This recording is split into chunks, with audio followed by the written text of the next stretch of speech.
Hi hello నమస్తే welcome to BRK health. నేను దేవిక. ఇప్పుడు మనతో పాటైతున్నారు doctor Ramu Damuluri, surgical oncologist and robotic surgeon. Sir అయితే మనతో పాటు ఉన్నారు. ఇప్పుడు సార్ అడిగి మనకున్న డౌట్స్ ని క్లియర్ చేసుకుందాము.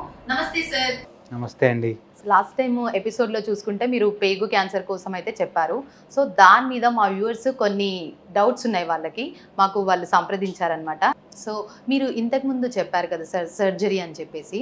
సో ఆ సర్జరీ చేసుకున్న తర్వాతకి లైక్ ఎట్లాంటి ఫుడ్ తీసుకుంటే బెస్ట్ అంటారు సార్? అట్లాంటి వాళ్ళు సర్జరీ అనేది మనం కెటబాలిక్ స్టేట్ అంటాం. ఓకే, అదేంటంటే మనకి నార్మల్ పీపుల్ కంటే ఈ సర్జరీ స్టేటెడ్లో 1.5 times ఎక్కువ తీసుకోవాల్సింది ఉంటుంది. ఓకే, మెయిన్ ఎనీ సర్జరీకి హీలింగ్కి మెయిన్ ఇంపార్టెంట్ ఏంటంటే ప్రోటీన్స్. ఓకే, మనకి గుడ్ సోర్స్ ఆఫ్ ప్రోటీన్ ఏంటంటే, అందుకే నా ఆల్ పేషెంట్స్కి నేను అడ్వైస్ చేస్తాను ఏంటంటే ఎగ్.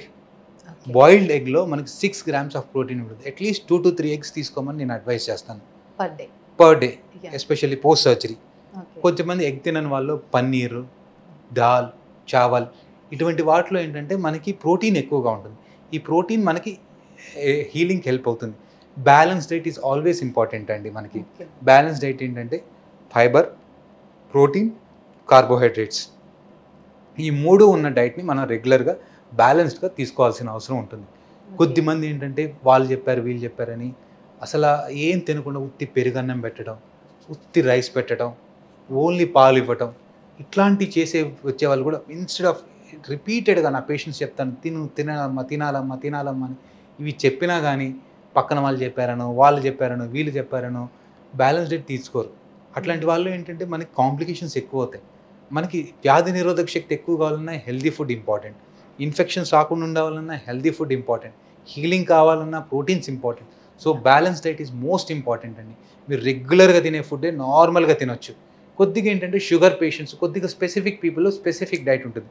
ఫర్ ఎగ్జాంపుల్ షుగర్ పేషెంట్స్లో ఏంటంటే షుగర్స్ కంట్రోల్లో ఉంచడానికి షుగర్ లెస్ ఫుడ్స్ కానీ వాళ్ళలో కొద్దిగా ప్రికాషన్స్ తీసుకోవాల్సింది ఉంటుంది.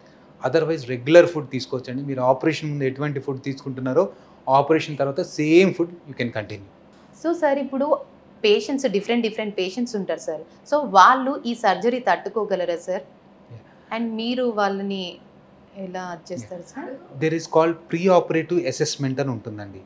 ఓకే, ప్రతి పేషెంట్కి వాళ్ళు సర్జరీ తట్టుకోలేవరా అని కొన్ని సెట్ ఆఫ్ పారామీటర్స్ చేస్తాం. కొద్ది పేషెంట్స్ చాలా వరకు తట్టుకోగలరు.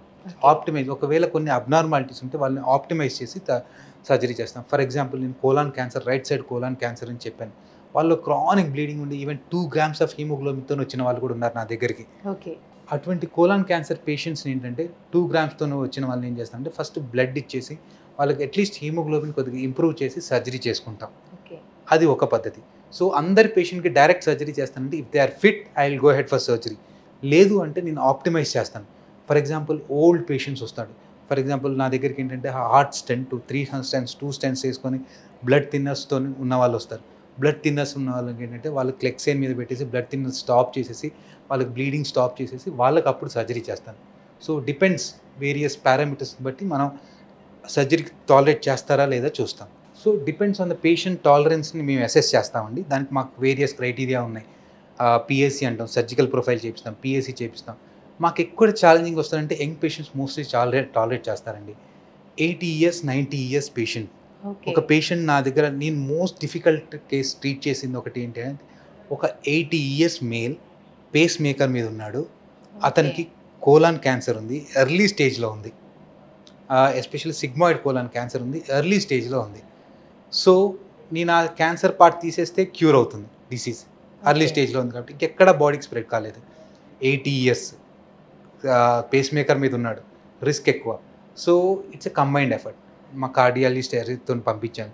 Sir what is the risk అంటే ఎంతవరకు రిస్క్ ఉంది, ఎంతవరకు చేసుకోవచ్చు, పేస్ మేకర్ మీద సేఫ్గా చేసుకోవచ్చు, I will be there by stand by, don't worry about that. Then మిగతా పారామీటర్స్ అన్ని చెక్ చేసాం. How is his kidney function, liver function, heart function అన్నీ చెక్ చేసాం. Everything is fine. Even though 80 years ఉన్నా is fine. Then we operated that patient. He went on 5th day without any problems. So age is just a number. So it's combined, it's a team effort. ఈయన దాంట్లో నేను ఒక్కడనే surgery చేశాను, I'm not great. It's a team effort. Cardiologist, anaesthetist, మేము అందరం కూర్చొని ఈయనకి ఎలా చేస్తే బాగుంటుంది, ఏ ఎనస్థీషియా ఇస్తే బాగుంటుంది, ఎంతసేపట్లో చేస్తే బాగుంటుంది, ఓపెన్ చేస్తే బాగుంటుందా, లాప్రోస్కోపిక్ చేస్తే బాగుంటుందా, ఆయనకి ఫైనల్ లాప్రోస్కోపీ చేసాం. సో పొజిషన్ ఎట్లా పెట్టాలి, కొన్నిసార్లు హెడ్ డౌన్ పెడతాం, ఆ హెడ్ డౌన్లో హార్ట్ మీద ఎఫెక్ట్ పడుతుందా, ఇవన్నీ కూడా మేము it's a team effort. Team అంతా కూర్చొని డిసైడ్ చేసి ట్రీట్మెంట్ ప్లాన్ చేసి we did executed that patient and he's doing very good. So sir ఇప్పుడు ఈ పేగు క్యాన్సర్ అనేది నార్మల్గా వస్తుంది కదా, దీంట్లో రకాలు ఎన్ని రకాలు ఉంటుండొచ్చు సార్? యా, పేగు క్యాన్సర్లో మోస్ట్ కామన్ స్మాల్ ఇంటెస్టైన్లో కానీ లార్జ్ ఇంటెస్టైన్లో కానీ మోస్ట్ కామన్ టైప్ ఏంటంటే ఎడినోకార్సినోమా అంటాం. ఓకే. అది మనకి 95% ఆఫ్ ద కేసెస్ ఎడినోకార్సినోమానే ఉంటాయి. అదర్ రేర్ క్యాన్సర్స్ ఏంటంటే లింఫోమా అని ఉంటుంది. స్మాల్ ఇంటెస్టైన్లో లింఫోమా కూడా కామన్. ఇంకోటి గ్యాస్ట్రో ఇంటెస్టైనల్ స్టోమల్ ట్యూమర్ ఉంటుంది, జిస్ట్ అని ఉంటుంది. స్మాల్ ఇంటెస్టైన్లో జిస్ట్ అని కూడా ఉంటుంది. Very rare. నేను ఒక్క కేసు చూశాను ఇంతవరకు and I reported that case also. Squamous cell carcinoma అని వచ్చింది లార్జ్ ఇంటెస్టైన్లో. అది చాలా చాలా అరుదు. అట్లాంటి క్యాన్సర్స్ కూడా వస్తాయి. ఓకే. మీ దగ్గర మోస్ట్లీ పేషెంట్స్ ఎట్లాంటి పేషెంట్స్ వస్తారు సార్, లైక్ పర్టికులర్గా ఈ క్యాన్సర్ ఉన్న పేషెంట్స్ అనేసి?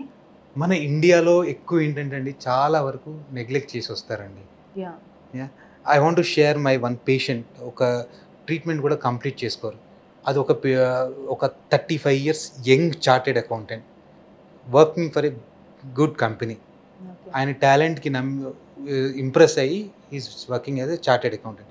చిన్న పెయిన్తో వచ్చాడు మా దగ్గరికి. అయితే కోలాన్ క్యాన్సర్ అని డిటెక్ట్ చేసాము. Right side colon cancer. Operate చేసాము, హెమికోలెక్టమీ చేసాము. స్టేజ్ 3లో వచ్చింది. లింఫ్ నోడ్స్ వరకు స్ప్రెడ్ అయింది. స్టేజ్ 3లో వచ్చింది. చెప్పాము కీమోథెరపీ తీసుకోవాలి అని. ఆయన కీమోథెరపీ నెగ్లెక్ట్ చేశాడు. నాకు కీమోథెరపీ సైడ్ ఎఫెక్ట్లు ఉంటాయి, నేను తీసుకోను అని. ఐఎమ్ నౌ హ్యాపీ, నాకు తినగలుగుతున్నాను, అంతనే నొప్పి ఏం లేదు, నేను క్యాన్సర్ క్యూర్ అవుతూ నాకు అనేసి నెగ్లెక్ట్ చేసేసి, even though is a chartered accountant, neglect చేసేసి కీమోథెరపీ తీసుకోలేదు. 3 years is fine, is doing and is in peak of his career. 3 years తర్వాత మళ్ళీ పెయిన్తో స్టార్ట్ అయింది. వచ్చాడు మా దగ్గరికి. మళ్ళీ స్కాన్ చేస్తే అది పొట్టలో మొత్తం స్ప్రెడ్ అయిపోయింది, పెరిటోనియల్ స్ప్రెడ్. స్టేజ్ 4లో వచ్చాడు. స్టేజ్ 4లో వచ్చేసి ఇప్పుడు ఏదైనా చేయమని రిక్వెస్ట్ చేశాడు. స్టేజ్ 4 ఉంది, సరే కీమోథెరపీ స్టార్ట్ చేశాం. 3 cycles బాగానే జరిగింది.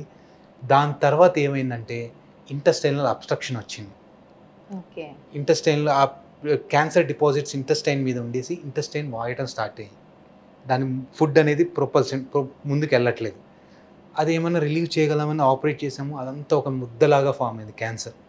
మేము ఆపరేట్ కూడా చేయలేమని క్లోజ్ చేసేసి వచ్చేసాం.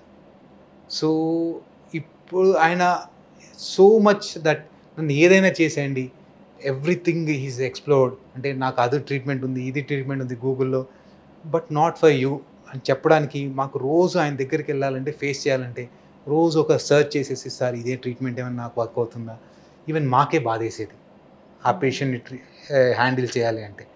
సో నా సజెషన్ ఏంటంటే, డోంట్ నెగ్లెక్ట్ యువర్ సిమ్టమ్స్. ఒక్కసారి ట్రీట్మెంట్ తీసుకుంటే కంప్లీట్ చేయండి, మధ్యలో వదిలేకండి. కొన్ని భయాలు, చాలామంది భయపెడుతుంటారు, కీమోథెరపీయా, హెయిర్ అంతా లాస్ అయిపోతుంది. కీమోథెరపీ తీసి సర్వైవ్ అయిన వాళ్ళు ఎంతమంది ఉన్నారు? మీరు ఒక్కళ్ళ గురించే ఆలోచిస్తారు, వాళ్ళకి తెలిసిన ఎగ్జాంపుల్ గురించే ఆలోచిస్తారు. ట్రీట్మెంట్ తీసుకొని బాగున్న వాళ్ళు నేను 100 ఎగ్జాంపుల్స్ ఇస్తాను. సో ట్రీట్మెంట్ కంప్లీట్గా తీసుకోండి రెగ్యులర్గా. ఒకసారి ట్రీట్మెంట్ అయిపోయింది, నేను క్యూర్ అయిపోయినా అని అనుకోవద్దు. At least next 5 years you are under doctor observation. ఏమైనా తిరిగి వచ్చిందా, తిరిగి వస్తే ఎర్లీగా డిటెక్ట్ చేస్తాం, దాని ట్రీట్మెంట్ డిఫరెంట్గా ఉంటుంది. So these 3 should be follow and don't lose your hopes. Okay, క్యాన్సర్కి we can treat the patient. Even stage 4లో ఉన్న పేషెంట్స్ కూడా ట్రీట్ చేసాము, క్యూర్ చేసాము కూడా కొద్దిమందిని. So cancer is treatable, curable, preventable. Okay, so చూసారు కదండి, పేగు క్యాన్సర్ ఉన్న వాళ్ళు సర్జరీ చేయించుకోవాలని అనుకునే వాళ్ళు ఎట్లాంటి జాగ్రత్తలు తీసుకోవాలి, ఎలాంటి స్టేజ్లో ఉన్నప్పుడు ఎట్లాంటి జాగ్రత్తలు తీసుకోవాలని చెప్పేసి అయితే సార్ అయితే చాలా చక్కగా వివరించి చెప్పారు. Thank you sir. థ్యాంక్స్ అండి.